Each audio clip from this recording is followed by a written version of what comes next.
നമസ്കാരം. ഇപ്പോൾ കിട്ടിയതിലേക്ക് പ്രിയ പ്രേക്ഷകർക്ക് സ്വാഗതം. ഞാൻ ഗോകുൽ രവി. എന്നോടൊപ്പം കേൾവി പരിമിതരെ സഹായിക്കുവാനായി സോന ജെറിയും. വിശദമായ റിപ്പോർട്ടുകളിലേക്ക് കടക്കുകയാണ്.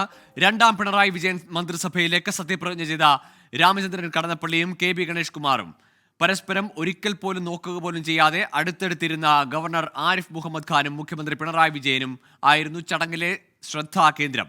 രാജ്ഭവനിലെത്തിയ മുഖ്യമന്ത്രിയോട് മുഖം തിരിച്ച് ഗവർണർ കടന്നുപോയപ്പോൾ ഗവർണർ ഒരുക്കിയ ചായൽ സൽക്കാരത്തിന് നിൽക്കാതെ മുഖ്യമന്ത്രിയും വേദി വിട്ടു. രാമചന്ദ്രൻ കടന്നപ്പള്ളി എന്ന ഞാൻ നിയമം വഴി സ്ഥാപിതമായ ഭാരതത്തിന്റെ ഭരണഘടനയോട് നിർവ്യാജമായ വിശ്വസ്തയും കൂറും പുറത്തുമെന്നും ഞാൻ ഭാരതത്തിന്റെ പരമാധികാരവും അഖണ്ഡതയും നിലനിർത്തുമെന്നും ഞാൻ കേരള സംസ്ഥാനത്തെ ഒരു മന്ത്രി എന്ന നിലയിലുള്ള എൻ്റെ കർത്തവ്യങ്ങൾ വിശ്വസ്തയോടും മനസാക്ഷി മുൻനിർത്തിയും നിർവഹിക്കുമെന്നും ഭരണഘടനയും നിയമവും അനുസരിച്ച് ഭീതിയോ പക്ഷപാതമോ പ്രീതിയോ വിദ്വേഷമോ കൂടാതെ എല്ലാ തരത്തിലുമുള്ള ജനങ്ങൾക്കും നീതി ചെയ്യുമെന്നും സഗൗരവം പ്രതിജ്ഞ ചെയ്തു. KB ഗണേഷ് കുമാർ എന്ന ഞാൻ നിയമം വഴി സ്ഥാപിതമായ ഭാരതത്തിന്റെ ഭരണഘടനയോടും നിർവ്യാജമായ വിശ്വസ്തയും കൂറും പുലർത്തുമെന്നും ഞാൻ ഭാരതത്തിന്റെ പരമാധികാരവും അഖണ്ഡതയും നിലനിർത്തുമെന്നും ഞാൻ കേരള സംസ്ഥാനത്തെ ഒരു മന്ത്രി എന്ന നിലയിലുള്ള എൻ്റെ കർത്തവ്യങ്ങൾ വിശ്വസ്തയോടും മനസാക്ഷിയെ മുൻനിർത്തിയും നിർവഹിക്കുമെന്നും ഭരണഘടനയും നിയമവും അനുസരിച്ച് ഭീതിയോ പക്ഷപാതമോ പ്രീതിയോ വിദ്വേഷമോ കൂടാതെ എല്ലാ തരത്തിലുള്ള ജനങ്ങൾക്കും നീതി ചെയ്യുമെന്നും ദൈവനാമത്തിൽ സത്യം ചെയ്യുന്നു. വിവരങ്ങളുമായി VA ഗിരീഷ് ചേരുന്നു തിരുവനന്തപുരത്ത് നിന്ന്. ഗിരീഷ്, മുമ്പും സർക്കാരും ഗവർണറും തമ്മിൽ തർക്കങ്ങൾ ഉണ്ടായിട്ടുണ്ട്, മുഖാമുഖം വന്നിട്ടുണ്ട്. അപ്പോഴൊക്കെ മഞ്ഞുരുക്കുന്ന ചടങ്ങുകൾ ഉണ്ടായിരുന്നു, ഘട്ടങ്ങളുണ്ടായിരുന്നു. പക്ഷേ ഇത്തവണ അതൊരു അനുരഞ്ജനം അല്ലെങ്കിൽ സമവായം ഇനിയില്ല എന്ന സൂചനയാണോ മുഖ്യമന്ത്രിയും ഗവർണറും അവരുടെ ശരീരഭാഷയിൽ ഈ സത്യപ്രതിജ്ഞാ ചടങ്ങിൽ നിന്ന് വ്യക്തമാകുന്നത്? ഒപ്പം തന്നെ വകുപ്പുകളിലൊരു മാറ്റം കൂടി സംഭവിക്കുന്നു. മുമ്പ് പ്രതീക്ഷിച്ചിരുന്ന ഒന്നല്ലല്ലോ അത്. ഗൂഗിൾ ഇന്ന് പുതിയ 2 മന്ത്രിമാരുടെ സത്യപ്രതിജ്ഞാ ചടങ്ങ് സ്വാഭാവികമായും ഗവർണറും സർക്കാരും തമ്മിലുള്ള മഞ്ഞുരുകലിന് വേദിയാകുമെന്ന ഒരു പ്രതീക്ഷയായിരുന്നു ഉണ്ടായിരുന്നത്. കഴിഞ്ഞ കുറേ ദിവസങ്ങളായി പരസ്പരം പോർവിളിക്കുകയും തർക്കം രൂക്ഷമാവുകയും ചെയ്തിരുന്നു എങ്കിൽ അതിന് ഒരു പരിഹാരം ഉണ്ടാകുമെന്ന് പ്രതീക്ഷിച്ചിരുന്ന സത്യപ്രതിജ്ഞാ ചടങ്ങ് പക്ഷേ ഇരു കൂട്ടരും തങ്ങളുടെ നിലപാടുകളിൽ ഉറച്ചു നിൽക്കുന്ന കാഴ്ചയാണ് ഇന്ന് കണ്ടത്. കാരണം 6 മിനിറ്റ് മാത്രമാണ് ഈ സത്യപ്രതിജ്ഞാ ചടങ്ങ് നീണ്ടുനിന്നത്. ഈ ചടങ്ങിൽ മുഖ്യമന്ത്രിയും അതോടൊപ്പം തന്നെ ഗവർണറും അടുത്തടുത്ത കസേരകളിലാണ് ഇരുന്നത് എങ്കിൽ പോലും പരസ്പരം മുഖം കൊടുക്കുകയോ അതോടൊപ്പം തന്നെ അഭിവാദ്യം നൽകുകയോ ചെയ്തില്ല എന്നുള്ളതാണ് ഇതിൽ ഏറെ പ്രധാനമായിട്ടുള്ളത്. മാത്രമല്ല, ഈ സത്യപ്രതിജ്ഞാ ചടങ്ങ് കഴിഞ്ഞ ഉടൻ തന്നെ മുഖ്യമന്ത്രിയോടോ മറ്റോ യാത്ര പറയാൻ നിൽക്കാതെ ഗവർണർ അദ്ദേഹത്തിന്റെ വസതിയിലേക്ക് അദ്ദേഹം മടങ്ങുകയും ചെയ്തു. തൊട്ടു പിന്നാലെ ചായ സൽക്കാരത്തിന് നിൽക്കാതെ മുഖ്യമന്ത്രിയും അതോടൊപ്പം തന്നെ മന്ത്രിമാരും ഈ ചടങ്ങ് ചായ സൽക്കാരം ബഹിഷ്കരിക്കുന്ന ഒരു സാഹചര്യം ഉണ്ടായി. പുതുതായി ചുമതലയേറ്റ KB ഗണേഷ് കുമാറും രാമേന്ദ്രൻ കടന്നപ്പള്ളിക്കും പുറമെ AK ശശീന്ദ്രൻ മാത്രമാണ് ഈ ചായ സൽക്കാരത്തിൽ പങ്കെടുത്തത്.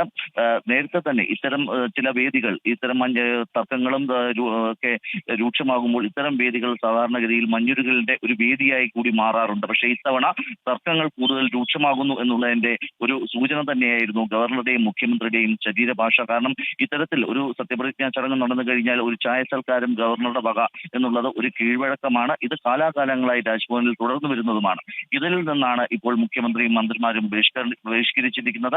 ഏതായാലും തൊട്ട് പിന്നാലെ തന്നെ ഏറ്റവും പുതിയ വാർത്ത അനുസരിച്ച് ഇപ്പോൾ സത്യപ്രതിജ്ഞ ചെയ്ത രാമചന്ദ്രൻ കടന്നപ്പള്ളിയുടെ വകുപ്പിൽ ചില മാറ്റങ്ങൾ ഉണ്ടായേക്കുന്ന സൂചനകൾ കൂടിയാണ് പുറത്തു വരുന്നത്. നേരത്തെ തീരുമാനിച്ചിരുന്നതും അവരുടെ മുൻഗാമികൾ കൈകാര്യം ചെയ്തിരുന്ന വകുപ്പുകൾ രാമചന്ദ്രൻ കടന്നപ്പള്ളിക്കും അതോടൊപ്പം തന്നെ KB ഗണേഷ് കുമാറിനും നൽകും എന്നുള്ളതായിരുന്നു. ഇതിനിടയിലാണ് KB ഗണേഷ് കുമാർ സിനിമാ വകുപ്പ് ഇപ്പോൾ സത്യപ്രതിജ്ഞ ചെയ്ത ചുമതലയായിട്ട് രാമചന്ദ്രൻ കടന്നപ്പള്ളി മാധ്യമങ്ങളെ കാണുകയാണ് തത്സമയം.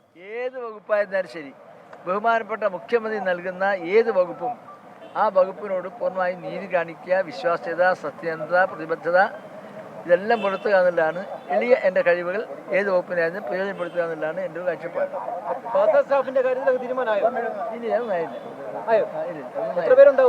അതല്ലാതെ അംഗീകരിക്കപ്പെട്ടതിനേക്കാൾ കൂടുതൽ ഉണ്ടാവില്ലല്ലോ. അംഗീകരിക്കപ്പെട്ടതും നിയമവിധേയമായി ചെയ്യാവുന്ന കാര്യങ്ങൾ എന്താ വെച്ചാൽ അത് ചെയ്യുക എന്നുള്ളതാണ് ചെയ്യാൻ കഴിയുന്നൊരു കാര്യം. അതിലൊന്നും ഇന്നത് ചെയ്യുമെന്നോ ചെയ്യുന്നില്ല എന്ന് പറയുന്നതൊന്നും ഞാൻ അങ്ങനെ അറിയില്ല. ഇല്ല എന്നുള്ള കാര്യങ്ങൾ അറിയാൻ പോകുന്നേ ഉള്ളൂ കാര്യങ്ങൾ. അതുകൊണ്ട് നമ്മുടെ വകുപ്പ് സംബന്ധിച്ച് നിങ്ങൾ പറഞ്ഞിട്ടാണ് എന്നറിയുന്നത്. അതുപോലെ അത് ബഹുമാനപ്പെട്ട മുഖ്യമന്ത്രി തീരുമാനിക്കും, പറയും. അതിനുശേഷം അത് സംബന്ധിച്ച് ഏതായിരുന്നാലും ഞാൻ പറഞ്ഞല്ലോ, മുഖ്യമന്ത്രി നൽകുന്ന ഏത് വകുപ്പായിരുന്നാലും ശരി, ആ വകുപ്പ് അതിനോട് പൂർണ്ണമായും നീതി പുലർത്തുക, സത്യസന്ധത, കൂറ്, വിശ്വാസ്യം ഇതെല്ലാം പ്രവർത്തിക്കുക, എളിയ കഴിവുകൾ ഉള്ള പരിമിതമായ കഴിവുകൾ പ്രയോജനപ്പെടുത്തി അതിനോടൊപ്പം നിൽക്കുക. സംസ്ഥാനത്തെ സംബന്ധിച്ചോടെ ഈ ഭൂമി അതിന്റെ രജിസ്ട്രേഷൻ റവന്യൂ ഒക്കെ കിട്ടുന്നൊരു വകുപ്പാണ് രജിസ്ട്രേഷൻ എന്ന് പറഞ്ഞാൽ. അല്ല, അതൊന്നും പറയാനില്ല. ഔദ്യോഗികമായ വിവരം കിട്ടിയാൽ മാത്രമേ അതിലൊന്നും പറയാൻ പറ്റുള്ളൂ. ഏത് കാര്യങ്ങളെക്കുറിച്ചും പറയാൻ ഔദ്യോഗികമായ ഒരു വിവരം കിട്ടണമല്ലോ. ആ വിവരം കിട്ടിയതിന് ശേഷമേ അല്ലേ അതിനെക്കുറിച്ച് പറയാൻ പറ്റുള്ളൂ. അല്ലാതെ ഊഹാപോഹങ്ങളോ അല്ലെങ്കിൽ ആശങ്കയോ ഉത്കണ്ഠയോ അതൊന്നും ഇതിലില്ലല്ലോ. പക്ഷെ അത് മുഖ്യമന്ത്രി ഇരുന്ന് അവൻ്റെ ഔദ്യോഗികമായ വിവരം കിട്ടിക്കഴിഞ്ഞാൽ തീർച്ചയായും താങ്കളുടെ ചോദ്യം ഉൾപ്പെടെ കാര്യങ്ങൾ മനസ്സിലാക്കാൻ സാധിക്കും. ഇല്ല, എനിക്ക് ഓഫീസിലേക്ക് പോകുന്നു. എനിക്കവിടെ സെക്രട്ടേറിയറ്റിൽ ഓഫീസ് ഏത് വകുപ്പായിരുന്നാലും ഓഫീസ് വേണമല്ലോ. ആ ഓഫീസിലേക്ക് പോവാണ്, അവിടെ പോകുന്നു. അപ്പോൾ എല്ലാവരുടെയും സഹായസങ്ങൾ ഉണ്ടാവുന്നതാണ് എൻ്റെ അഭ്യർത്ഥന. വകുപ്പ് ഏതായിരുന്നാലും ശരി, ഏത് വകുപ്പായിരുന്നാലും ശരി, ആ വകുപ്പെല്ലാം തന്നെ വളരെ ഭംഗിയായി വിജയകരമായി പൂർത്തീകരിക്കാൻ സാധ്യമാകണമെങ്കിൽ നിങ്ങളുടെ മാധ്യമങ്ങളുടെ സ്വരസമ്പൂർണ്ണമായ പിന്തുണ സഹായങ്ങളും എനിക്കുണ്ടായിരിക്കണം. ഈ എളിയവനായി എനിക്കുണ്ടാകണമെന്നാണ് വിനീതമായി ഞാൻ അഭ്യർത്ഥിക്കുന്നത്. നമസ്കാരം. സത്യപ്രതിജ്ഞ ചെയ്ത മന്ത്രി രാമചന്ദ്രൻ കടന്നപ്പള്ളിയാണ് ഇപ്പോൾ പ്രതികരിച്ചത്. വകുപ്പുകളുടെ കാര്യത്തിൽ എന്തെങ്കിലും, അതായത് അഹമ്മദ് ദേവർകോവിലിൻ്റെ വകുപ്പുകൾ ആണ് അദ്ദേഹത്തിന് ലഭിക്കാമെന്നായിരുന്നു മുൻ ധാരണ. അതിൽ എന്തെങ്കിലും മാറ്റമുണ്ടായാലും അത് സ്വീകരിക്കും എന്നതാണ് അദ്ദേഹത്തിൻ്റെ പ്രതികരണം. വി എ ഗിരീഷ് തുടരുന്നുണ്ട്. ഗിരീഷ്, വിഴിഞ്ഞം ഉൾപ്പെടെയുള്ള വലിയ പദ്ധതികളുടെ ഉദ്ഘാടനമൊക്കെ വരാനിരിക്കുന്നു. ആ ഘട്ടത്തിലാണ് തുറമുഖ വകുപ്പ് CPM തന്നെ ഏറ്റെടുക്കുമെന്ന സൂചന വരുന്നത്. എന്താണ് അങ്ങനെ ഒരു തീരുമാനത്തിലേക്ക് പോകാൻ കാര്യം? ഗൂഗിൾ വിഴിഞ്ഞം തുറമുഖവുമായി ബന്ധപ്പെട്ട സർക്കാർ ഒരു നിർണായക ഘട്ടത്തിലാണ് ഇപ്പോഴുള്ളത്. കാരണം വിഴിഞ്ഞം തുറമുഖം 2024 മെയ് മാസത്തിൽ ഏപ്രിൽ മാസത്തിൽ വാണിജ്യാടിസ്ഥാനത്തിൽ കമ്മീഷൻ ചെയ്യാൻ തീരുമാനിച്ചിരിക്കുകയാണ്. ഇതിന്റെ നടപടികൾ ഇപ്പോൾ സമയബന്ധിതമായി തുടങ്ങുകയും ചെയ്തിരിക്കുന്നു. മാത്രമല്ല, ചൈനയിൽ നിന്നുള്ള കപ്പലുകൾ, വലിയ ക്രെയിനുകളും വഹിച്ചുകൊണ്ടുള്ള കപ്പലുകളെല്ലാം തന്നെ വിഴിഞ്ഞത്തേക്ക് എത്തിക്കഴിഞ്ഞു. ഇനി വാണിജ്യാടിസ്ഥാനത്തുള്ള കമ്മീഷനിങ് മാത്രമാണ് ബാക്കിയുള്ളത്. ഇതിനായി നിരവധി കടമ്പകൾ കടക്കേണ്ടതുണ്ട്. കൂടുതൽ അടിസ്ഥാന സൗകര്യങ്ങൾ ഒരുക്കേണ്ടതുണ്ട്. മാത്രമല്ല, കൂടുതൽ പുലിമുട്ടുകൾ ഉൾപ്പെടെ നിർമ്മിക്കുന്നതിന് വേണ്ടി പാറകൾ ഉൾപ്പെടെ ആവശ്യമായി വരുന്നുണ്ട്. അതുകൊണ്ട് തന്നെ ഇതര സംസ്ഥാനങ്ങളിൽ നിന്ന് മാത്രമാണ് ഇപ്പോൾ പാറകൾ ഉൾപ്പെടെ കൊണ്ടുവരുന്നതിനുള്ള ഒരു തീരുമാനം എടുത്തിട്ടുള്ളത്. കാരണം നിലവിൽ സംസ്ഥാനത്ത് ഇത്തരം അവശ്യ സാധനങ്ങൾക്ക് ക്ഷാമം അനുഭവപ്പെടുന്ന ഒരു സാഹചര്യം കൂടിയുണ്ട്. അതുകൊണ്ട് ഇക്കാര്യത്തിൽ നയപരമായ ചില തീരുമാനങ്ങൾ വേണ്ടിവരും എന്നുള്ളതാണ് സർക്കാർ വിലയിരുത്തുന്നത്, അല്ലെങ്കിൽ പാർട്ടി വിലയിരുത്തുന്നത്. അതുകൊണ്ട് തന്നെയാണ് ഇത് CPM തന്നെ ഈ വകുപ്പ് ഏറ്റെടുക്കാനുള്ള ഒരു തീരുമാനത്തിലേക്ക്. ഏതായാലും രാമചന്ദ്രൻ കടന്നപ്പള്ളിയും KB ഗണേഷ് കുമാർ മന്ത്രിമാരെ സത്യപ്രതിജ്ഞ ചെയ്യുന്നു. സത്യപ്രതിജ്ഞാ ചടങ്ങിൽ മുഖ്യമന്ത്രിയും ഗവർണറും മുഖാമുഖം നോക്കാതെ ഇരിക്കുന്ന സാഹചര്യം കൂടി കാണുന്നു. അതായത് സർക്കാർ ഗവർണർ തർക്കം അത് ഉടനെ എങ്ങും തീരില്ല എന്നതിൻ്റെ സൂചന തന്നെയാണ് ഇന്ന് ആ സത്യപ്രതിജ്ഞാ ചടങ്ങിലും കണ്ടത്. മറ്റു വാർത്തയിലേക്ക്. ന്യൂ ഇയർ പ്രമാണിച്ച് സർവീസ് സമയം നീട്ടി കൊച്ചി മെട്രോ. ജനുവരി 1 പുലർച്ചെ 1 മണി വരെ സർവീസ് ഉണ്ടാകും. ഡിസംബർ 31 രാത്രി 20 മിനിറ്റ് ഇടവിട്ടായിരിക്കും സർവീസ്. അശ്വിൻ പാലാഴി ചേരുന്നുണ്ട് വിശദാംശങ്ങളുമായി. അശ്വിൻ, അങ്ങനെ ഫോർട്ട് കൊച്ചിയിലേക്കും എറണാകുളത്തേക്കും ഒക്കെ ന്യൂ ഇയർ ആഘോഷിക്കാൻ എത്തുന്നവർക്കൊക്കെ സുഗമമായി തിരികെ പോകാനുള്ള ഒരു സൗകര്യം അതല്ലേ മെട്രോ ഒരുക്കുന്നത്? തീർച്ചയായും ഗൂഗിൾ. കൊച്ചിയിൽ ഡിസംബർ 31 രാത്രിയും പുലർച്ചെയും 1-ാം തീയതി പുലർച്ചെയുമായി വലിയ തിരക്കുണ്ടാകുമെന്നുള്ളൊരു മുന്നറിയിപ്പുണ്ട്. കഴിഞ്ഞ വർഷവുമെല്ലാം ഇത് കണ്ടതാണ്. ആ തിരക്ക് ഒഴിവാക്കി അവിടെ എത്തി ആഘോഷിച്ച് മടങ്ങുന്നവർക്ക് കൂടുതൽ സുഗമമായ യാത്രാ സൗകര്യം ഒരുക്കുക എന്നുള്ളതാണ് കൊച്ചി മെട്രോയുടെ ലക്ഷ്യം.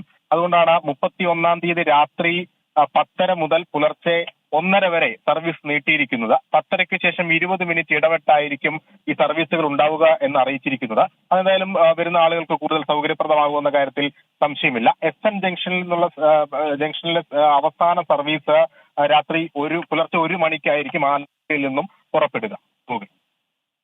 ശരി, അശ്വിൻ പാലാഴിയാണ് പുതുവത്സര ആഘോഷം പ്രമാണിച്ചുള്ള മെട്രോയുടെ സമയം നീട്ടിയ വിവരം അറിയിച്ചത്. ജനുവരി 1 പുലർച്ചെ 1 മണി വരെ ആയിരിക്കും മെട്രോയുടെ സർവീസ്. ആഘോഷിക്കാൻ എത്തുന്നവർക്ക്, കൊച്ചിയിലെത്തുന്നവർക്ക് സൗകര്യപ്രദമായാണ് ആ തീരുമാനം. കൊല്ലം മൂന്നാംകുറ്റിയിൽ മകൻ അച്ഛനെ ചുറ്റിക കൊണ്ട് അടിച്ചു കൊന്നു. മങ്ങാട് താവിട്ടുമുക്ക് ഇന്ദിരശീലയിൽ രവീന്ദ്രനാണ് കൊല്ലപ്പെട്ടത്. മകൻ അഖിലിനെ പോലീസ് കസ്റ്റഡിയിലെടുത്തു. രവീന്ദ്രന്റെ സിറ്റി മാക്സ് കളക്ഷൻസ് എന്ന ഫാൻസി കടയിൽ വെച്ചായിരുന്നു ആക്രമണം. അരുൺ രാജ് ചേരുന്നുണ്ട് വിശദാംശങ്ങളുമായി. അരുൺ, ഏതായാലും ഒരു ദാരുണമായ സംഭവം.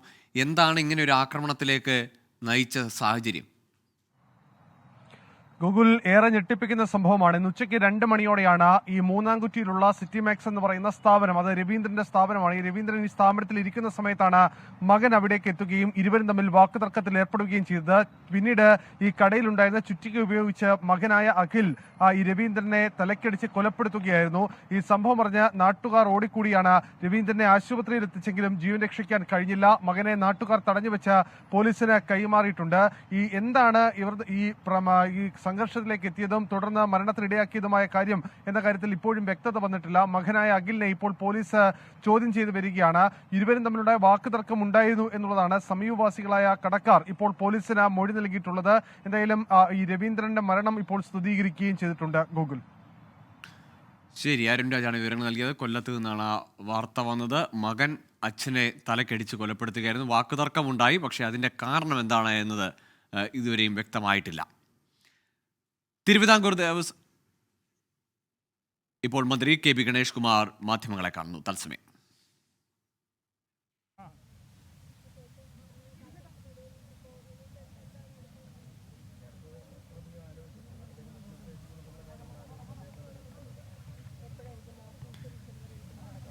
ഇന്നിപ്പോൾ ഞാൻ നാളെ ഇവിടെ ഉണ്ടാവില്ല, പത്തനാപുരത്തായിരിക്കും.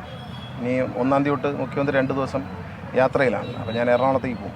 പോയിട്ട് തിരിച്ച് ബുധനാഴ്ച വരും ക്യാബിനറ്റ്. ബുധനാഴ്ച ഓഫീസിൽ കയറും. ഇന്ന് ഓഫീസിൽ കയറാത്ത പറഞ്ഞാൽ ഓഫീസ് റെഡി ആയില്ല എന്ന് പറഞ്ഞു. അതുകൊണ്ട് അല്ലെങ്കിൽ ഇന്ന് തന്നെ പോയി തിരിച്ച് പത്തനാപുരത്ത്. ഞാൻ ഒന്ന് സീമനെ ഒന്ന് കണ്ടിട്ട് പത്തനാപുരത്ത് അദ്ദേഹത്തിനെ ഒന്ന് കണ്ടിട്ട് അങ്ങ് പത്തനാപുരത്ത് പോകും. നിങ്ങൾക്ക് സാധ്യതയിൽ നമ്മൾ ചോദിച്ചില്ലല്ലോ, നിങ്ങൾക്ക് ആവശ്യപ്പെട്ടു നിങ്ങൾ പറയുന്നതല്ലേ. അല്ലാതെ സിനിമ പ്രവർത്തകർ പറയുന്നതിൽ സന്തോഷമുണ്ട് എനിക്ക്, തീർച്ചയായിട്ടും. ഇപ്പോൾ ഉള്ള വകുപ്പ് കൊണ്ട് കാര്യങ്ങൾ നടക്കട്ടെ. അതൊക്കെ അതിനെക്കുറിച്ച് ഞാൻ അഭിപ്രായം പറഞ്ഞത് ശരിയല്ല. അത് പറയേണ്ട ഒരു അഭിപ്രായം പറയും. പിന്നെ അദ്ദേഹം എന്തുകൊണ്ട് പെരുമാറി എന്നുള്ള കാര്യമൊന്നും, നമ്മളാ പുതുതായിട്ട് ചുമതലയേറ്റ മന്ത്രിയാണ് നമ്മളപ്പോൾ അദ്ദേഹത്തിൻ്റെ പാർട്ടിയിൽ പങ്കെടുത്തു. സന്തോഷത്തോടെ പെരുമാറി അദ്ദേഹം പോയി. നമ്മൾ മറ്റു കാര്യങ്ങൾ പറഞ്ഞു, ഞാൻ നേരത്തെ മീഡിയയോട് തന്നെ പറഞ്ഞു കഴിഞ്ഞതിനെക്കുറിച്ച്.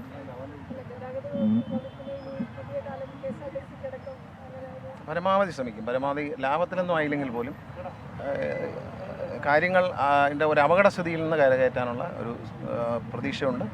അതിൽ തൊഴിലാളികൾ എന്നോട് സഹകരിക്കുമെന്നാണ് എൻ്റെ വിശ്വാസം. യൂണിയനുകളും എന്നോട് സഹകരിക്കുമെന്നാണ് ഞാൻ പ്രതീക്ഷിക്കുന്നത്.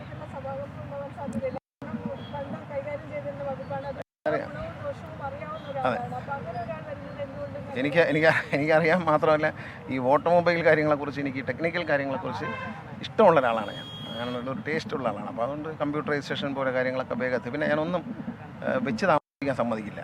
പെട്ടെന്ന് ചെയ്യും. കാരണം റിസൾട്ട് 2 വർഷമേ ഉള്ളൂ. ആ 2.5 വർഷത്തിനുള്ളിൽ ഗവൺമെൻറ്റിന് സൽപ്പേരുണ്ടാക്കുന്ന കാര്യങ്ങൾ ചെയ്യാൻ വേണ്ടി പരമാവധി ശ്രമിക്കും. അതെ, എല്ലാം ഒരുമിച്ച് നോക്കും. എല്ലാം ഒന്ന് പഠിക്കാൻ എനിക്ക് ഒരാഴ്ച സമയം തരണം. അത് കഴിഞ്ഞ് ഞാൻ എന്ത് ചോദ്യത്തിനും ഉത്തരം പറയും. ശരി, അതിലൊന്നും കാര്യമില്ല. കോൺഗ്രസ് കൊടുത്ത കേസ്, കോൺഗ്രസ്സുകാർ കൊടുത്ത കേസ്, കോൺഗ്രസ്സുകാർ കള്ളസാക്ഷി പറഞ്ഞ കേസ് കോടതിയിൽ നടക്കുമ്പോൾ അത് എനിക്കെതിരെയുള്ള കേസാവുന്നത് എങ്ങനെയാണ്? പിന്നെ ആ പറഞ്ഞ കാര്യത്തിലാണെങ്കിൽ എന്നെ ബഹിഷ്കരിക്കുന്നു പറഞ്ഞല്ലോ, ആ കാര്യത്തിലാണെങ്കിൽ എന്നെ അല്ല ബഹിഷ്കരിക്കേണ്ട, അവരെ പാർട്ടിയിലുള്ള പലരെയും ആദ്യം ബഹിഷ്കരിക്കണം. കാരണം അവരാണ് നല്ല പണി വേണത്, ഞാനല്ല. അതൊക്കെ കാലം തെളിയിക്കും. അതുകൊണ്ട് പറയുമ്പോൾ ഗണേഷ് കുമാർ എന്തോ വലിയ കുഴപ്പം ചെയ്തു അതുകൊണ്ട് അതൊന്നും എനിക്കൊരു പ്രശ്നമല്ല. രാഷ്ട്രീയമാണ്. എന്തിനാണ് നവകേരള സദസ്സ് ബഹിഷ്കരിച്ചത്? അത് രാഷ്ട്രീയമാണ്. ഇവിടെ UDFൻ്റെ മുഖ്യമന്ത്രി ഒരു ജനകീയ സദസ്സ് നടത്തിയപ്പം LDF ബഹിഷ്കരിച്ചു. പക്ഷേ DYFI പ്രവർത്തകരൊന്നും പോയിട്ട് കരിങ്കൊടി കാണിക്കുകയോ അദ്ദേഹത്തിൻ്റെ ജീവഹാനി വരുത്താൻ ശ്രമിക്കുകയോ അധിക്ഷേപിക്കുകയൊന്നും ചെയ്തില്ലല്ലോ. മാന്യമായി മാറി നിന്നു. വേണ്ടെങ്കിൽ ഒരു കാരണം പറഞ്ഞു മാറി നിന്നു. ആ മര്യാദ ഇങ്ങോട്ടും ആവാം. പിന്നെ ഈ കേസ് ഉള്ളത് കൊണ്ട് എന്ത് കേസ്? ആര് കൊടുത്ത കേസ്? അവർ കൊടുത്ത കേസ്. അത് കോടതിയുടെ പരിഗണനയിരിക്കില്ലേ? അത് കുറ്റക്കാരനാണെന്നോ? എന്ത് കുറ്റം ചെയ്തേ? നുണ പറഞ്ഞാന്നാണ് കുറ്റം പറയുന്നത്. അങ്ങനെയാണെങ്കിൽ അവരിൽ പലരുമാണ്, ആ വിഷയത്തിലാണെങ്കിൽ അവരിൽ പലരുമാണ് നമ്മളങ്ങനെ ആർക്കൊന്നും ചെയ്തിട്ടില്ല. നമുക്ക് ഇഷ്ടമല്ലെങ്കിൽ, ഞാൻ പണ്ടും പറഞ്ഞത്, എനിക്ക് ഇഷ്ടമല്ലെങ്കിൽ മരിച്ചു എന്ന് വിചാരിക്കും, അത്രയേ ഉള്ളൂ. പുറകെ നടന്ന് ഉപദ്രവിക്കുന്ന പരിപാടിയൊന്നും ഗണേഷ് കുമാറിനില്ല. എൻ്റെ ഒരു സ്വഭാവം അങ്ങനെയാണ്. ഞാനങ്ങനെ മനസ്സുണ്ടെങ്കിൽ ഉറപ്പിച്ചിട്ടുണ്ട്. പണ്ടും അങ്ങനെ പറയാറുണ്ട്. എനിക്കിഷ്ടമല്ലാത്ത ആൾ, എന്നെ ദ്രോഹിക്കുന്ന ആളെ എനിക്കിഷ്ടമല്ലാത്തതാണ്. ഞാൻ അദ്ദേഹം ജീവിച്ചിരിപ്പില്ല എന്ന് വിചാരിക്കും, അത്രയേ ഉള്ളൂ. ഇവിടെ അദ്ദേഹത്തെ കൂടെ നടന്ന് ഉപദ്രവിച്ചവരും അദ്ദേഹത്തെ 7.5 കൊല്ലം പ്രതിപക്ഷ ബെഞ്ചിൽ വെറും MLA ആയിട്ട് ഇരുത്തിയവരും അവരാ, ഞാനല്ല. അവരോട് ചോദിച്ചാൽ മതി. അവരെയാ ബഹിഷ്കരിക്കേണ്ടത്, എന്നെ അല്ല. തീർച്ചയായിട്ടും അവർക്കൊരു സന്തോഷമുണ്ട്. അവരെല്ലാവരും വളരെ ശക്തമായി പ്രവർത്തിക്കുന്നതുകൊണ്ടാണല്ലോ നമ്മുടെ ഒരു നിലനിൽപ്പ് തന്നെ. പത്തനാപുരത്തെ ജനങ്ങളും അതുപോലെ പാർട്ടി പ്രവർത്തകരുമാണ്. ഈ ബഹിഷ്കരിക്കുക, നമ്മൾ പ്രതിഷേധിക്കുക, എന്തിനെന്നറിയാനുള്ള അവകാശം കൂടി നമുക്കുണ്ട്. എനിക്കിപ്പോഴും മനസ്സിലാകുന്ന നവകേരള സദസ്സിനെതിരെ പ്രതിഷേധിച്ച് എന്തിനെന്ന് കുറച്ച് ആളുകൾ, എനിക്ക് മനസ്സിലായിട്ടില്ല, നിങ്ങൾക്ക് മനസ്സിലായെന്ന് എനിക്കറിയില്ല. നമ്മൾ പ്രതിഷേധിച്ചു ആടി നിങ്ങളങ്ങനെ വാർത്തകളെ കൊടുക്കണം. പക്ഷെ എന്തിനായിരുന്നു പ്രതിഷേധം, അത് മനസ്സിലായി.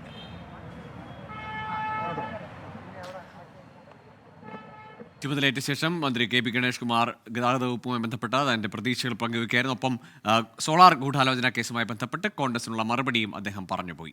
തിരികെ ഇപ്പോൾ കിട്ടിയതിലേക്ക് തിരുവിതാംകൂർ ദേവസ്വം ബോർഡിന്റെ ആന വെട്ടിക്കാട് ചന്ദ്രശേഖരൻ ചെരിഞ്ഞു. ചെങ്ങന്നൂർ മഹാദേവ ക്ഷേത്രത്തിലെ ഉത്സവത്തിനെത്തിച്ച കൊമ്പൻ അവശനായി എഴുന്നേക്കാൻ കഴിയാത്ത നിലയിൽ ബുദ്ധിമുട്ടുകയായിരുന്നു. ക്രെയിൻ ഉപയോഗിച്ച് എഴുന്നേൽപ്പിക്കാൻ ശ്രമിച്ചെങ്കിലും വിജയിച്ചില്ല. മനീഷ് മഹിബാൽ ചേരുന്നുണ്ട് വിശദാംശങ്ങളുമായി. മനീഷ്, പ്രായാധിക്യമുള്ള ആനയെ എഴുന്നള്ളിപ്പിന് കൊണ്ടുപോയി അതിന് വിശ്രമമില്ലാതെ പണിയെടുപ്പിച്ചു എന്നൊക്കെ ഉള്ള പരാതി ഒരു ഘട്ടത്തിൽ ഉയർന്നിരുന്നു. എന്താണ് അവിടെ സംഭവിച്ചത്?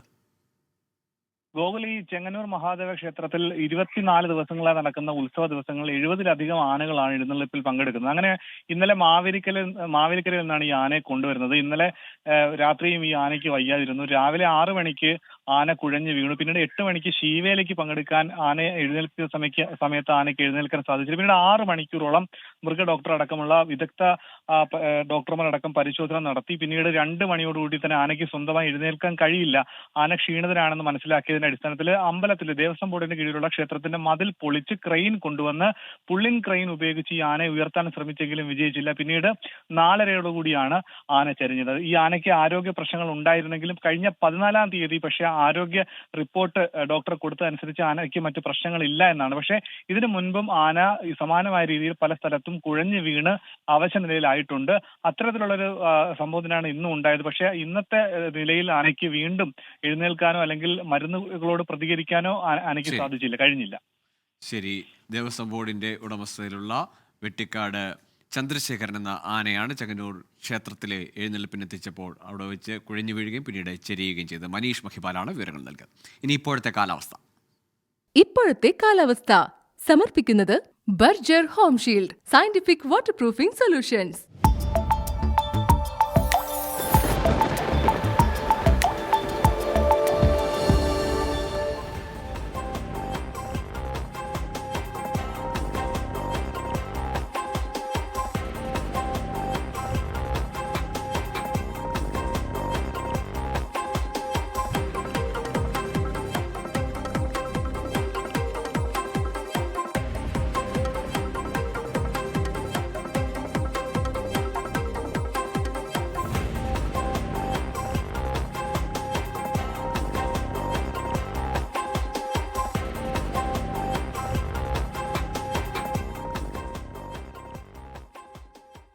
ഇതോടെ ഇപ്പോൾ കിട്ടിയത് പൂർണ്ണമാകുന്നു.